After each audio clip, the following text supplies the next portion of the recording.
फिलहाल यहाँ रुकेंगे एक छोटे से ब्रेक के लिए, लेकिन आप बने रहिए हमारे साथ, क्योंकि ब्रेक के बाद आचार्य जी से जानेंगे आज का महा उपाय, जिसमें जानेंगे क्या होता है वेदारंभ संस्कार। बने रहिए हमारे साथ।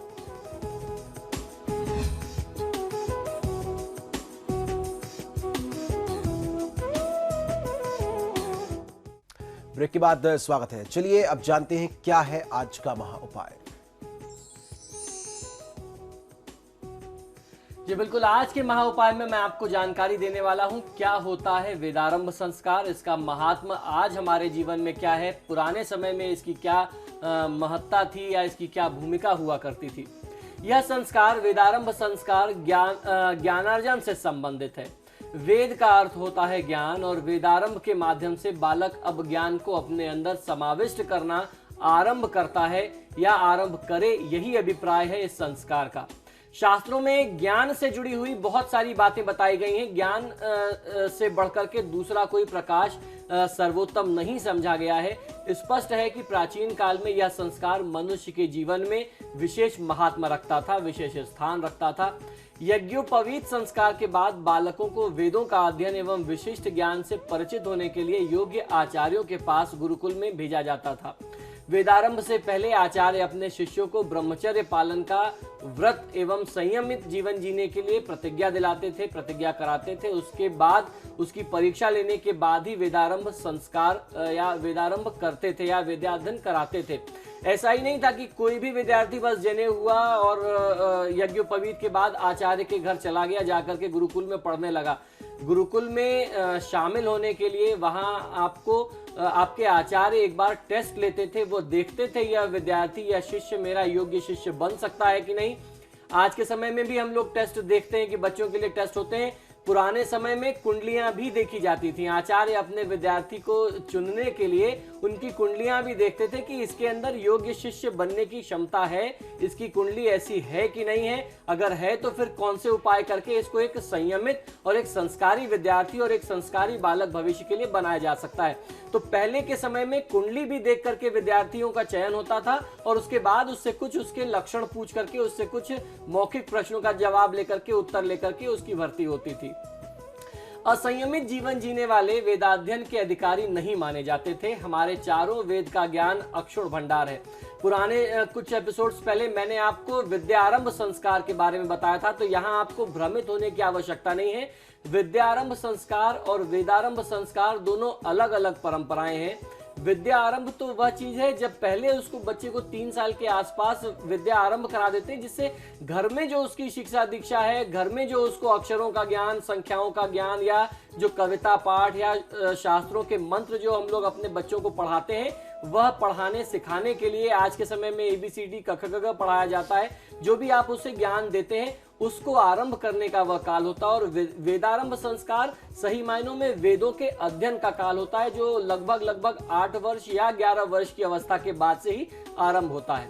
प्राचीन काल में गुरु शिष्य परंपरा का प्रचलन बहुत ज्यादा था। इस समय छात्रों को वेदों की शिक्षा दी जाती थी। वेद की शिक्षा छात्रों को उनके आचार्य या फिर गुरु दिया करते थे। भारतीय दर्शन में वेद की जानकारी एवं उनका अध्ययन बहुत ही शुभ माना जाता था। वेदारंभ संस्कार को उपनयन के साथ किया जाता था, परंतु इसके लिए कोई बाध्यता नहीं थी। लोग अलग से भी यह संस्कार करते थे। इस संस्कार के लिए मुहूर्त का विचार करते समय किन किन बातों का ध्यान रखा जाता था, आइए आपको ये भी जानकारी देते हैं। किन नक्षत्रों में, किन शुभ मुहूर्तों में वेदारंभ संस्कार पुराने समय में किया जाता रहा है। नक्षत्र कौन से आवश्यक होने चाहिए? ज्योतिष शास्त्र में वेदारंभ संस्कार के लिए मुहूर्त का विचार करते समय देखा जाता था कि नक्षत्र की स्थिति कैसी है। अगर नक्षत्र उत्तरा फाल्गुनी, उत्तराषाढ़ा, उत्तरा भाद्रपद, रोहिणी, हस्त, अश्विन, पुष्य, अभिजित, मृगशिरा, रेवती, चित्रा, अनुराधा या आद्रा है तो यह शुभ होता था। इनके अलावा जो भी नक्षत्र हैं वे संस्कार के लिए शुभ नहीं माने जाते थे। विशेष तिथियां कौन सी आवश्यक होती हैं, आइए ये भी जानते हैं। इस संस्कार के लिए शुभ तिथि के रूप में द्वितीया, तृतीया, पंचमी, षष्ठी, दशमी, एकादशी और द्वादशी तिथि का नाम सर्वोत्तम लिया जाता था, सबसे पहले लिया जाता था। इस तिथि के साथ जिस दिन उपरोक्त नक्षत्र पड़े, जो नक्षत्र मैंने आपको बताए, इन तिथियों में उन नक्षत्रों का जिस दिन सम्मिलन हो जाए उस दिन यह संस्कार करना सबसे उचित और उपयुक्त माना जाता था।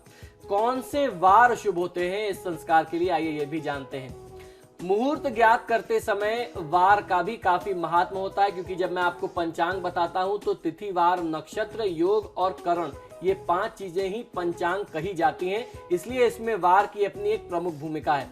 इस संस्कार के लिए जब वार को देखते हैं तब रविवार, बुधवार, गुरुवार और शुक्रवार शुभ रूप में लिए जाते हैं, इनको शुभ गिना जाता है।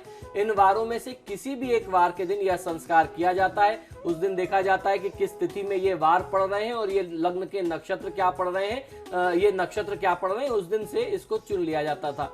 अब कौन सा लग्न प्रमुख होता है या शुभ होता है, आइए ये भी जानते हैं। वेदारंभ के लिए कोई भी लग्न हो, इससे कोई अंतर नहीं होता। ज्योतिष शास्त्र कहता है कि इस संस्कार के लिए लग्न का बलवान होना ही बहुत आवश्यक होता है।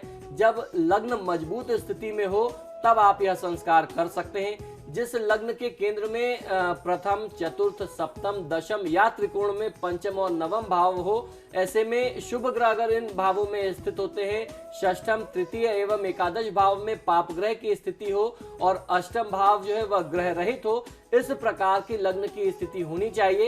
ये वेदारंभ के लिए सबसे सुंदर स्थिति कही जाती है, सबसे उचित और सबसे उपयुक्त स्थिति बताई गई है। वेदारंभ संस्कार के लिए निषेध परिस्थितियां क्या हैं, ये भी जान लेना चाहिए।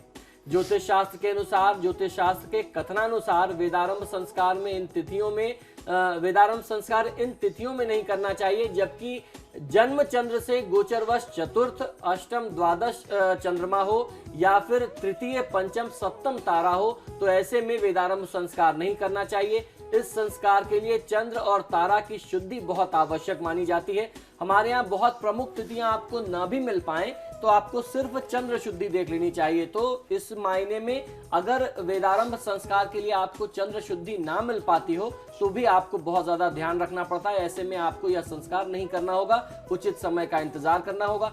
तो ये हमारी पुरानी मान्यताएं, पुराने संस्कार हैं, जिन मार्ग पर चल करके हम अपने बच्चों को, अपनी संतानों को, अपनी संतति को एक बहुत अच्छा संस्कार और एक बहुत अच्छा जीवन दे सकते हैं। हमारे साथ एक कॉलर भी जुड़ चुके हैं, आनंद है काशीपुर से। आनंद जी, पूछिए अपना सवाल। पंडित जी नमस्कार। जी नमस्कार, बताइए। पंडित जी ऐसा है कि मेरी जन्म तिथि है वो है 8 सितंबर 1971। जी। तो पंडित जी मैं ये है कि आज तक कभी कामयाब नहीं हो पाया। कई तरह का मैंने बिजनेस कर लिए, जॉब भी कर ली, पर कामयाब नहीं हो पाया। जी, आप मुझे अपना जन्म समय भी बता दें। जन्म समय पंडित जी मेरे ख्याल से 9:05 है सुबह। जी, जन्म का स्थान बता दीजिए। जन्म का स्थान है काशीपुर, जिला उधम सिंह नगर, उत्तराखंड। जी, देखिए आनंद जी, आपकी जन्म पत्रिका के अनुसार वर्तमान समय में आपको भगवान श्री हनुमान जी की पूजा आराधना ज्यादा से ज्यादा करनी चाहिए। तभी कहीं जाकर के कह सकता हूं कि जीवन में जो एक स्थिरता का वातावरण है, जो आपके जीवन में एक विकास का मार्ग जो अवरुद्ध हो गया है, वह तभी जाकर के खुलेगा। तो आपको करना यह है कि हनुमान चालीसा और बजरंग बाण का पाठ करें नियमित दिनचर्या में, और यदि संभव हो जाए तो मंगलवार और शनिवार कुल 16 बार आपको कम से कम ये उपाय तो अवश्य कर लेना चाहिए। 16 दिन नियमित आपको मंगलवार और शनिवार को हनुमान जी के मंदिर में जाना है। किसी मंगलवार या शनिवार को आप सिंदूर और चमेली का तेल का चोला अर्पित करें। यह आपको हर बार अर्पित करने की आवश्यकता नहीं है, लेकिन हर बार वहां एक देसी घी का दीपक लगा करके वहीं हनुमान जी के समक्ष उनके चरणों में बैठ करके कम से कम 7 पाठ हनुमान चालीसा का करिए। बंधु, निश्चित तौर पर आपका भाग्योदय होगा और परिस्थितियां आपको तत्काल बदलती हुई नजर आएंगी। तो चलिए, फिलहाल आपके सितारे में इतना ही। आचार्य जी, आप स्टूडियो में आए, बहुत बहुत शुक्रिया। जय हनुमान। तो फिलहाल के लिए इतना ही, लेकिन खबरें समाचार प्लस पर लगातार जारी।